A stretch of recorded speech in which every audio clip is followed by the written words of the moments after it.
जय श्री कृष्णा। आज बात है ज़रूरत और इच्छा में अंतर। और गुरु नानक जी के बारे में भी बहुत अच्छी अच्छी बातें हैं। सुनिए कैसे समझाते हैं हमें हमारे गुरुवर। सुनिए, एक बार गुरु नानक रटन करते हुए लालू बढ़ई के यहाँ गए। राजा ने ढोंडी पिटवाई, ढिंडोरा यानी कि आज सभी मेरे यहाँ खाना खाएंगे, कोई अपने यहाँ चूल्हा नहीं जलाएगा। नानक ने राजा के यहाँ जाने से मना कर दिया। नानक जी ने अब मना कर दिया तो देखा चूल्हे का धुआं उठ रहा है उस घर से। आ गई कर्मचारी, चलो राजा के पास। नानक जी से कहा। नानक जी ने कहा, भाई मैं तो नहीं जाऊंगा कहीं भी, तुम अपने राजा को यहीं लाओ, उसे ज़रूरत है तो वो आएगा राजा, कोई बात नहीं। अब राजा आ गए। कहा, भाई तुमने क्यों चलाया? क्योंकि भाई तुम्हारे मालपुआ देखो मंगाओ। नानक जी ने कहा, तुम अपने यहाँ से मालपुआ मंगाओ जो तुमने बनाया, और मेरे यहाँ का देखो। मंगाया गया, राजा ने मंगाए मालपुए। राजा के यहाँ के मालपुए को जैसे नानक जी ने पकड़ा तो देखा तो खून की धार बह रही है। और लालू बढ़ई के यहाँ जो बनाया था मालपुआ तो उसमें से दूध की धार बह रही है। तो कितना अच्छा बताते कि राजा कर वसूल करता था बहुत अधिक, इसलिए खून की धार बह रही थी, मेहनत प्रजा करती थी। राजा बहुत अत्यधिक कर वसूल करता था तो उनका खून चूसता था यानी। तो ये हमें गुरु नानक देव समझाते हैं कैसा अन्न खाना चाहिए, क्यों खाए हम ऐसा अन्न जो हमारे शरीर को नुकसान दे। फिर बोला, खुशियाँ तुम्हारे घर के बाहर खड़ी हैं। गुरु बताते हैं खुशियाँ आपके घर के बाहर खड़ी हैं, दरवाज़ा तो खोलो। दरवाज़ा नहीं खोलते, रोते ही रहते हैं, परेशान होते रहते हैं। तुम्हारा कोई मर जाता है, उदास हो जाते हैं, रोते रहते हैं, तो गुरु कहते हैं क्यों रो रहे हो? भगवान ने दिया था, ले लिया। हम भगवान की अमानत में खयानत करते रहते हैं। चीज़ भगवान की, व्यक्ति भगवान का, वस्तु भगवान की, हम कहते हैं मेरा। कहाँ से लाए आप? पति शादी से पहले तुम्हारा था, तुम्हें पता भी नहीं था। जिस घर में आज बैठे हो तुम्हारा था, पता नहीं कितने रहकर चले गए, आप कहते हो मेरा मेरा। तो अमानत में खयानत करते रहते हैं। गंगा जमुना का मिलन संगम होता है। गंगा का पानी साफ होता है और यमुना का पानी मटमैला होता है। गुरु हमारा साफ होता है और शिष्य मटमैला होता है। इसी तरह से गुरु शिष्य का मिलन होता है। परमात्मा कहाँ है? सब कहते हैं ऊपर। ऊपर देखना, मैं भगवान तुमसे बात कह रहा हूँ, ये कह रहा हूँ, वो कह रहा हूँ, ऊपर देख के कहते हैं। क्या छत पर है? क्या पहाड़ पर है? अपने विकारों को निकालो, अभी आप ही के अंदर है परमात्मा, कहीं और नहीं है। ज़रूरत और इच्छा में अंतर क्या होता है? किसी ने कहा ज़रूरत और इच्छा में अंतर क्या है? भाई ज़रूरत तो 2 धोती और 2 रोटी की है, और इच्छाएं अनंत है। आप बहुत सारा लीजिए, बहुत सारी भटकते रहिए, मेहनत करते रहिए, अलमारियां भरते रहिए। 2 धोती और 2 रोटी का तो भगवान कहता है मैं बंधेला हूँ, वो तुम्हें मैं दूंगा, हर एक को दूंगा। लेकिन इच्छाओं के कारण हम भटकते रहते हैं। हमारी इच्छा ही हमें कमज़ोर बनाती है। कोई मान सम्मान दे, इच्छा करते हैं। गुरु कहते हैं कर्म करते हुए योगेश्वर हो जाओ, तुम ही भगवान हो जाओ।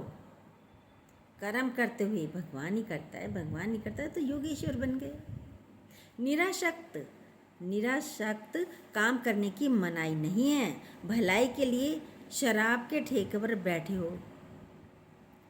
अब जो कोई किसी की शराब छुड़ानी है तो गुरु को वहाँ भी जाना पड़ता है निरासक्त भाव से। लेकिन कहने वाले दूसरे के, अरे ये भी शराब पीते हैं, ये तो ठेके पर देखे गए हैं। लेकिन हो सकता है गुरु किसी की शराब छुड़ाने के लिए ठेके पर गया हो, भलाई के लिए बैठा हो।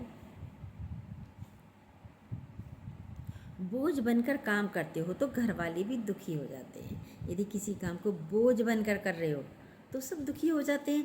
अकर्ता रहकर कार्य करो, मैं कुछ भी नहीं करने वाला हूँ, ऐसे कार्य करो।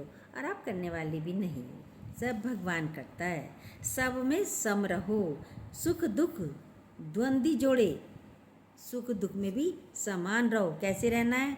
ये द्वंद्वी जोड़े हैं, सुख दुख, संयोग वियोग, रात दिन, मान अपमान, लाभ हानि, तन मन, ये सब द्वंद्वी जोड़े हैं। इनसे ऊपर होना है। हर उसमें हमें सुखी सम रहना है।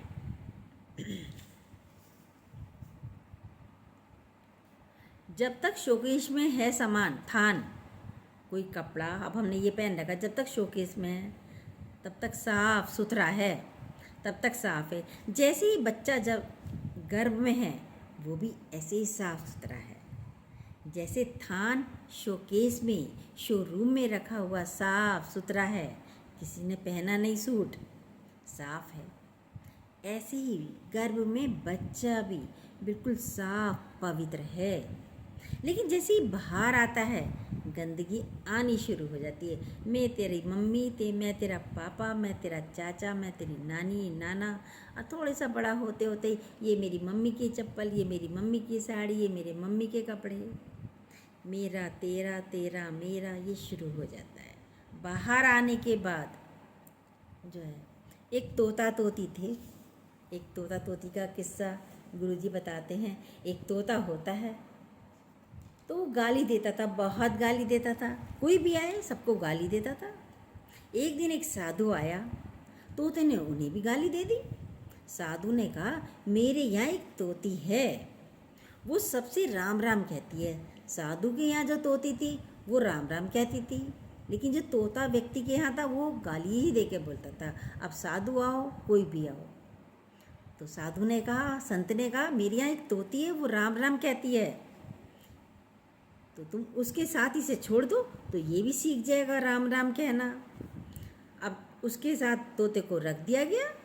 साधु ने तोते को तोती के साथ एक पिंजरे में रख दिया, तो वह भी गाली देने लगी। तो वह भी, जो तोती थी, तोता तो गाली देता ही था, तोती भी गाली देने लगी। साधु ने कहा, तुम क्यों गाली देने लगी, तुम क्यों गाली देती हो? तो कितना अच्छा बताया।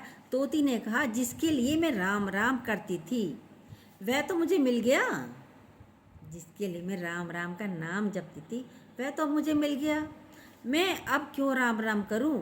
ऐसे ही हम हैं। जब हमें अपनी चीज़ मिल जाती है तो हम भी भगवान को भूलकर भगवान को भूल जाते हैं। जब तक नहीं मिली, ये प्रसाद चढ़ाऊँगी, ये मन्नतें करूँगी, ये मंदिर जाऊँगी, मस्जिद जाऊँगी, वैष्णो देवी जाऊँगी करते हैं। ऐ जैसे ही बेटा पैदा हो गया, बेटा हो गया, आ गया, अब क्यों जाऊँ, अब क्यों राम राम करूँ? बोला था, कर दिया पूरा।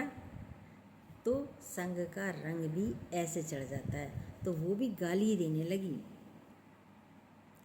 ज्ञानी घर में भी नम्रता से प्यार से रहता है। ज्ञानी संत लोग कैसे रहते हैं? नम्रता से प्यार से रहते हैं। सन्यासी मतलब सब वस्तुओं का नाश। गुरुजी बताते हैं, सन्यासी किसे कहते हैं? जिसने सब वस्तुओं का नाश कर दिया, न्यास कर दिया, वह सन्यासी है। गुरु को खंडित मन पसंद नहीं है, कभी दुनिया में और कभी गुरु के पास। गुरु को ये खंडित मन पसंद नहीं है। जन्म के साथ ही मृत्यु का संबंध है, दिन कम होने लगते हैं। जन्म के साथ ही मृत्यु का टिकट आपकी पॉकेट में भगवान रख देते हैं। हमारा एक एक दिन कम होता है, लेकिन जब बर्थडे आती है तो बड़ी खुशियाँ मनाते हैं, पर ये नहीं सोचते कि हमारा एक साल कम हो गया। हम बर्थडे मना रहे हैं, 70 साल जीने हैं तो 69 रह गए हैं। जो भी कार्य करते हैं उसे जानो, ये कार्य किसकी शक्ति से हुआ। खाना अच्छा बना, सत्संग अच्छा हुआ, किसकी शक्ति से? भगवान की शक्ति से हुआ। पर सब कहते हैं मैंने बनाया, सत्संग मैंने किया, सत्संग मैं करता हूँ। नहीं, भगवान करता है। भगवान ही अंदर से प्रेरणा देता है। क्या बोलना है आज, किसको किस चीज़ की आवश्यकता है, ये भगवान को पता है। इन्हीं बातों से पता नहीं कितनों के क्वेश्चनों के हल हो जाते हैं। आप देखिए, आप जब हमारी बातें सुनते हैं, कई जनों के क्वेश्चनों के हल हो जाते हैं। अपने संग को देखिए, हम किसके साथ बैठे हैं। और भगवान का नाम तो लेते रहिए। ये नहीं तोता तोती की तरह बन जाए कि हमारी इच्छाएं पूरी हो गई, हम भगवान का नाम लेना बंद करें। नहीं, भगवान का नाम किसी ने कहा कब तक लेना है? भाई कब तक लेना है? जब तक खाना खाना है तब तक भगवान का नाम लेना है। जब तक श्वासें हैं जब तक भगवान का नाम लेना है। यानी कि अंत तक, जब तक श्वास, लास्ट श्वास तक हमें भगवान का नाम लेना है। ऐसे ही रहना है भगवान के नाम के साथ। और जब भगवान का नाम लेते हैं तो आनंद से भरपूर हो जाते हैं, शांति मिलती है, बहुत अच्छा लगता है। कोई द्वेष, द्वेष ये नहीं आते हमारे अंदर। बिल्कुल शांत रहते हैं, कूल रहते हैं, आनंद में रहते हैं। तो प्रसन्नचित रहिए, मुस्कुराते रहिए। मुस्कुराहट भी क्या है? मुस्कुराहट भी क्या है? मुस्कुराओ तो राहत मिलती है। जब मुस्कुराते हैं तो क्या होता है? राहत मिलती है। तभी कहा जाता है सुबह की एक्सरसाइज कीजिए और ताली बजाइए। ये सारे आपके रोग, सब रोग आपके हाथों में हैं।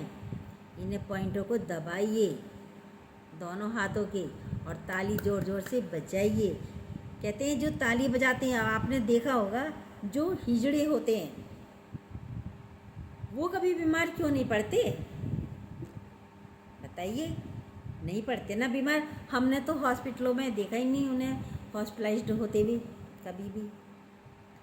आम व्यक्ति सब लोग बीमार होते रहते हैं क्योंकि वो ताली बजाते हैं बहुत ज़ोर की करके। और जब ताली बजाते हैं तो हमारी सारे पॉइंट दबते हैं, और दबते हैं, प्रेशर पड़ता है, तो हमारे रोग ताली बजाते ही भाग जाते हैं। जैसे कोई मक्खी आती है, आप ताली बजा के मारते हो, मक्खी मर जाती है। ऐसे हमारे रोग ख़त्म हो जाते हैं। तो ताली बजाइए, खुश रहिए, हंसते रहिए, मुस्कुराते रहिए। और जो न्यू हो प्लीज़ सब्सक्राइब कीजिएगा, बेल को दोबारा प्रेस कीजिएगा और अपने लाइक कमेंट भी ज़रूर कीजिएगा। जय श्री कृष्ण।